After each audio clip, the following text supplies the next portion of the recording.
आप सभी दर्शकों का स्वागत है लोकल न्यूज़ 31 में। और हमारे फेस टू फेस कार्यक्रम में आज हमारे साथ मौजूद हैं हमारे ज्योतिषाचार्य पंडित जी दिनेश चंद्र पांडे जी।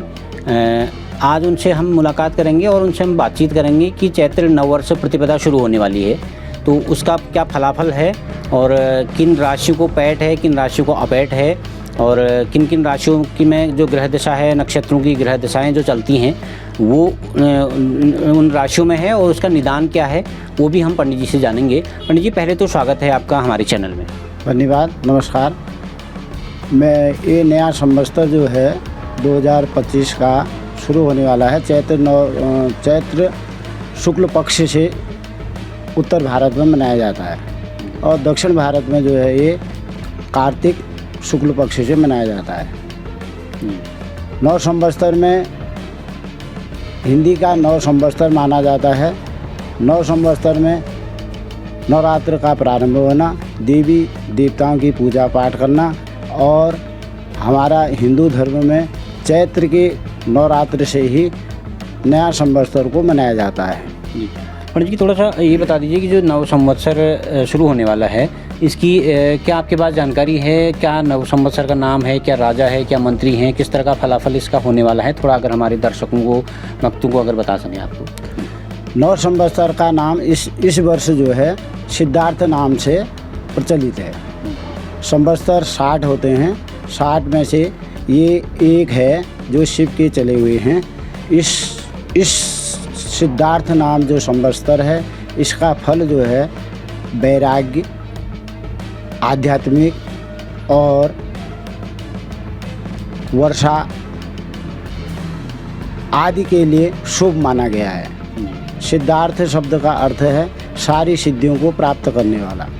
लेकिन कुछ ऐसी दुर्घटनाएं भी होंगी जो अन्य प्रकार से भी होंगी। दूसरा जो है राजा और मंत्री दोनों सूर्य है। नव संवत्सर जिस दिन प्रारंभ होता है उसी बार को ही राजा माना जाता है, और मंत्री जो है वैशाख के 1 गते के दिन जो बार पड़ता है उस दिन जो है मंत्री माना जाता है। तो सूर्य राजा और मंत्री होने से अनुशासन कठोर होगा, सूखा भी होगा, कहीं पर अधिक बाढ़, भूकंप इत्यादि की अधिक संभावना होंगी, और आतंकवाद अधिकतर आंतरिक भी होंगे और बाहरी भी होंगे। इस प्रकार की घटनाएं पूरे देश में भी होंगी, और प्राकृतिक उपद्रव जो है आपदाएं वह अधिक होने की संभावना है। तो पंडित जी, जब आप कह रहे हैं कि कहीं पर सूखा होगा, कहीं पर बाढ़ होगी या अत्यधिक वर्षा होगी, तो कहा जाए कि खेती के लिहाज से ये जो नया संवत्सर है कुछ खराब होगा, या फिर पहाड़ के लिए हमारे उत्तराखंड के परिप्रेक्ष्य में कैसा रहेगा ये? उत्तराखंड के परिप्रेक्ष्य में जो है इसमें अधिकतर जो है वर्षा तो होगी ही, वर्षा की कमी का आसार तो नहीं होंगे, लेकिन फसलों को अधिकतर नुकसान होगा। प्राकृतिक आपदाएँ रहेंगी, प्राकृतिक आपदाएँ और कुछ कीट पतंग आदि इनसे भी नुकसान होने की अधिक संभावना होगी। जी पर जी, एक जब हम नव संवत्सर की बात करते हैं जहन में हमारे दिमाग में एक बात आती है कि पैठ है या अपैठ है। तो पैठ अपैठ का बड़ा एक क्रेज भी रहता है लोगों में, उनमें जो राशि जिस तरह से चलती हैं, जो राशि ग्रह नक्षत्र चलते हैं, तो आप बता सकते हैं कि किन राशियों को पैठ है, किन राशियों को अपैठ है गया है? हाँ, नव संवत्सर के दिन जो नक्षत्र होता है उस नक्षत्र को पैठ माना जाता है। अर्थात नव संवत्सर के दिन जो है केवल मेष धनु राशि वालों को अपैठ है।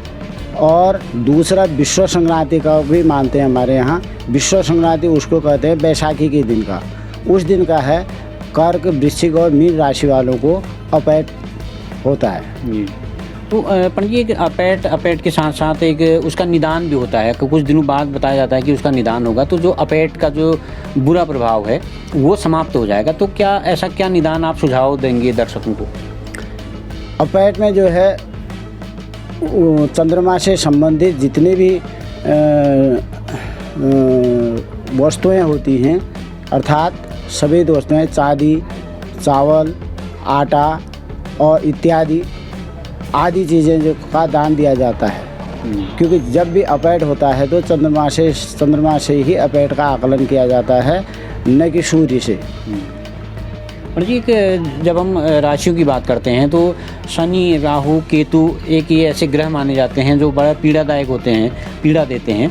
तो क्या इस संवत्सर में भी क्या ऐसा कोई प्रभाव है, किन राशियों में ऐसा प्रभाव है जो शनि, राहु, केतु का जो प्रभाव है, और उसका क्या निदान क्या हो सकता है इनका? शनि का प्रभाव अभी वर्तमान में जो है कुंभ, मीन और मकर राशि वालों को है, लेकिन 29 तारीख के बाद जो है कुंभ, मीन और मेष राशि पर इसका प्रभाव पड़ेगा, क्योंकि 29 तारीख के बाद जो है शनि अपना स्थान परिवर्तित कर रहा है, जो मीन राशि में जा रहा है। मीन राशि से मेष राशि और कुंभ राशि और मीन राशि, 3 राशियों पर शनि की ढैया और साढ़े साती का प्रभाव रहेगा, और मेष राशि में शनि की साढ़े साती का प्रवेश होगा, और कुंभ राशि में शनि की साढ़े साती अंतिम चरण पर होगी, जो 2.5 साल तक रहेगी।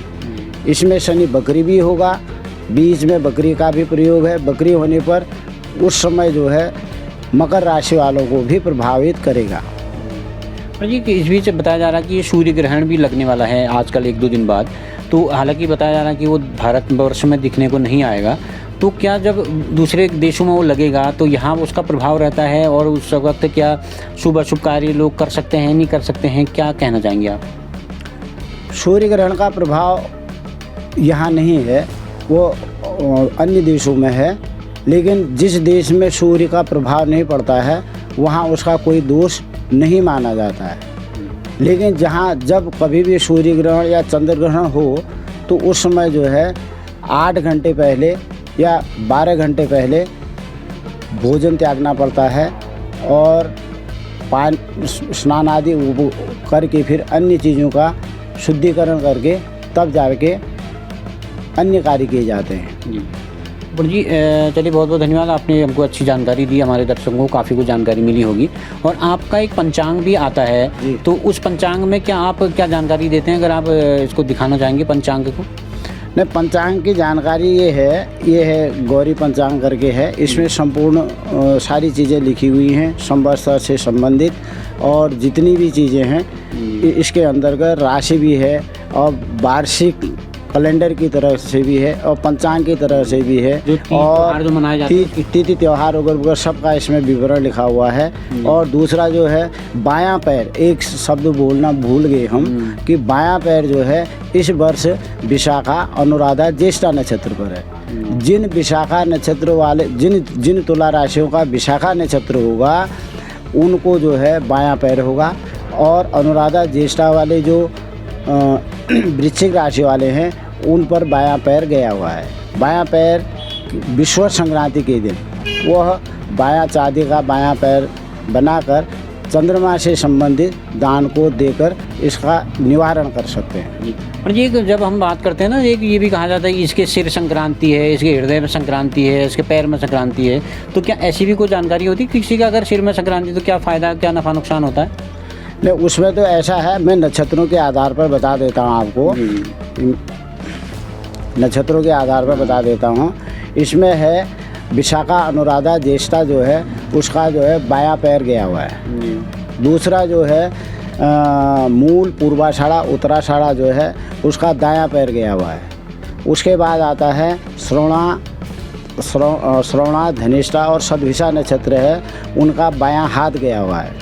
और पूर्वाभाद्र, उत्तराभाद्र और रेवती नक्षत्र जो है उनका दायां हाथ गया हुआ है। और अश्विनी, भरणी, कृतिका और रोहिणी और मृगशिरा जो है उनका हृदय में गया हुआ है संक्रांति। और आद्रा, पुनर्वसु और पुष्य नक्षत्र जो है उनका मुख में गया हुआ है। और अश्लेषा, मघा, पूर्वा फाल्गुनी, उत्तरा फाल्गुनी, हस्ता, चित्रा और स्वाति का जो है शीर्ष में गया है। अब मैं इसको क्रम से बताता हूँ। बायां पैर वालों को जो है रोग कष्ट आदि का परेशानी होती है, और दाएं पैर वालों का निरर्थक भ्रमण और यात्राएं करते हैं, और बाएं हाथ वालों का अधिक खर्च होता है, और दाएं हाथ वालों का अधिक लाभ होता है, अर्थालाभ होता है। और हृदय जिनका जाता है उनको धन लाभ होता है, मान सम्मान यश कीर्ति मिलती है। मुख वालों का सुभोजन विद्या लाभ और उन्नति मिलती है और समाज में सम्मान मिलता है। शीर्ष वालों का जो है उनको यश कीर्ति और अपने क्षेत्र में सफलता मिलती है। चलिए धन्यवाद पंडित जी बहुत बहुत। और दर्शकों से क्या कहना चाहेंगे, नव संवत्सर का क्या कहना आप चाहेंगे? मैं सारे उत्तराखंड वासियों को और बागेश्वर के क्षेत्रवासियों को और जितने हमारे प्रदेश के बाहर हैं या यहाँ हैं उनको मैं नव संवत्सर की हार्दिक बधाई देता हूँ। और यह नव संवत्सर जो है आगे आने वाले भविष्य में जो है सबको सुख और समृद्धि और वैभव प्रदान करें। धन्यवाद पंडित जी बहुत बहुत धन्यवाद। आपने व्यस्त समय में से हमारे लिए समय निकाला, इसके लिए बहुत बहुत धन्यवाद। धन्यवाद, आपका भी धन्यवाद। बहुत बहुत धन्यवाद। तो आप थे हमारे साथ ज्योतिषाचार्य जी पंडित जी दिनेश चंद पांडे जी, जिन्होंने संवत्सर के बारे नव संवत्सर के बारे में जानकारी दी। उनका कहना है कि सिद्धार्थ नाम का जो संवत्सर है इसका जो क्या फलाफल है उन्होंने जानकारी के सहित बताया है। और वैसे भी लोगों को राशि के अनुसार के साथ साथ अपनी जन्म कुंडली और लग्न कुंडली वो दिखा के उस पर भी विचार कर लेना चाहिए। उससे भी थोड़ा सा और दिशा आपको गहराई से जानकारी मिल जाएगी। लोकल न्यूज़ 31 के लिए मैं सुरेश पांडे।